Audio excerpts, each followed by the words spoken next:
नमस्कार। आज की कहानी है नाराज दोस्त। एक शहर में दो लड़के रहते थे। एक का नाम राज और दूसरे का नाम अमर था। दोनों बचपन के घनिष्ठ मित्र थे।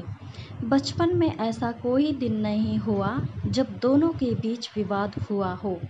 अब दोनों बड़े हो चुके थे और कॉलेज पहुंच गए थे। दोनों ने साथ में उच्च शिक्षा के लिए बड़े शहर जाने का फैसला किया। दोनों का परिवार उन्हें उच्च शिक्षा दिलाने के लिए सक्षम था। इसके लिए दोनों शहर के एक नामी कॉलेज में दाखिला करवा लेते हैं और वहीं पास में ही बने हॉस्टल में रहने लगते हैं। कॉलेज में लड़के लड़कियां साथ पढ़ते हैं, इसलिए सभी को एक ही कक्षा में बैठाया जाता है। पहले दिन तो सभी को उनकी मर्जी के मुताबिक बैठने की इजाज़त मिल गई थी, लेकिन शिक्षक ने आते ही आदेश दे दिया कि कल से आप लोग अपनी मर्जी से नहीं बैठेंगे, बल्कि आप लोगों को हर हफ्ते अपनी जगह बदलनी होगी। राज और अमर इस बात को सुनकर चिंतित हो जाते हैं, क्योंकि दोनों साथ में ही बैठना चाहते थे, लेकिन शिक्षक के फैसले के आगे दोनों को झुकना पड़ता है।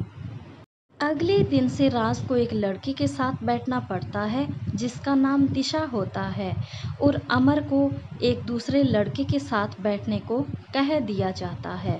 राज और दिशा की दोस्ती बढ़ने लगती है और 3 ही दिनों में दोनों इतने करीब आ जाते हैं कि ज़्यादातर समय दोनों साथ ही बिताने लगते हैं। अमर अपने दोस्तों को बदला हुआ देख दुखी हो जाता है, लेकिन वह दोस्त की खुशी के आगे अपने दिल का दर्द छुपा लेता है और राज से कुछ नहीं कहता। एक हफ्ते गुजरते ही राज और दिशा को अलग अलग बैठना पड़ता है। इस बात से राज को बुरा लगता है। वह अमर से बात कहता है। अमर को समझ में आ जाता है कि उसका दोस्त दिशा को चाहने लगा है। अमर राज से कहता है, तू चिंता मत कर, दिशा अगली बार तेरे पास ही बैठेगी। एक दिन अमर दिशा को किसी लड़के के साथ एक पार्क में प्रेमी प्रेमिका की तरह बैठे हुए देख लेता है। वह चिंता में पड़ जाता है, क्योंकि उसके दोस्त राज को भी दिशा से प्यार है। तो क्या दिशा राज को धोखा दे रही है, या राज की गलतफहमी है कि दिशा उससे प्यार करती है। हॉस्टल पहुंचते ही अमर राज से दिशा के बारे में सब कुछ कह देता है। अमर की बात सुनते ही राज नाराज हो जाता है। वह चिल्लाते हुए अमर से कहता है, तुम्हारी हिम्मत कैसे हुई दिशा के बारे में इतनी घटिया बात सोचने की। वह मेरे अलावा किसी से प्यार नहीं कर सकती। राज को इतना गुस्सा आता है कि वह अमर के कमरे से अपना सामान लेकर दूसरे कमरे में चला जाता है।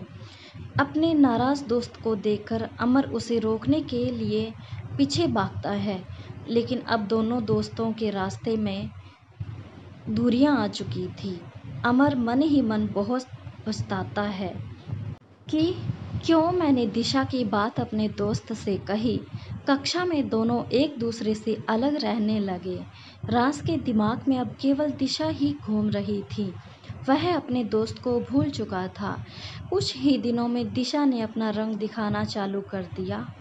वह राज के साथ बुरे तरीके से पेश आने लगती है और उसे मजबूर करके उसके घर से पैसे मांगने लगती है। अब धीरे धीरे राज की जिंदगी दुश्वार होने लगती है। दिशा ने राज को ब्लैकमेल करने के लिए कुछ आपत्तिजनक मैसेज अपने मोबाइल फ़ोन में सुरक्षित कर लिए थे, जिस वजह से राज किसी से मदद नहीं ले पा रहा था। एक दिन क्लास में दिशा राज को धमकी दे रही थी कि मैं तुम्हें जेल भिजवा सकती हूँ। तभी खिड़की से अमर सारी बात सुन लेता है। वह समझ जाता है कि राज को ब्लैकमेल किया जा रहा है। अमर अपने दोस्त को बचाने के लिए एक योजना बनाता है। वह रात को दिशा के कमरे में घुसता है और तकिए के नीचे से उसका मोबाइल फ़ोन निकाल कर ले आता है और अपने हॉस्टल आकर राज के हाथ में दे देता है। दिशा का फ़ोन देखते ही राज अमर से पूछने लगता है, तुम्हें दिशा का फ़ोन कैसे मिला।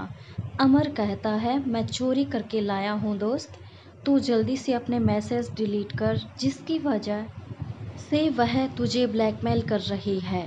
राज दिशा के मैसेज ढूंढने का प्रयास करता है, लेकिन जब उसके मैसेज दिखाई नहीं देते तो अमर दिशा का फ़ोन फॉर्मेट कर देता है और उसका मेमोरी कार्ड बदल देता है और उसी रात को दोबारा दिशा के हॉस्टल में जाकर उसका मोबाइल फ़ोन उसके कमरे के दरवाजे के नीचे से अंदर भेज देता है।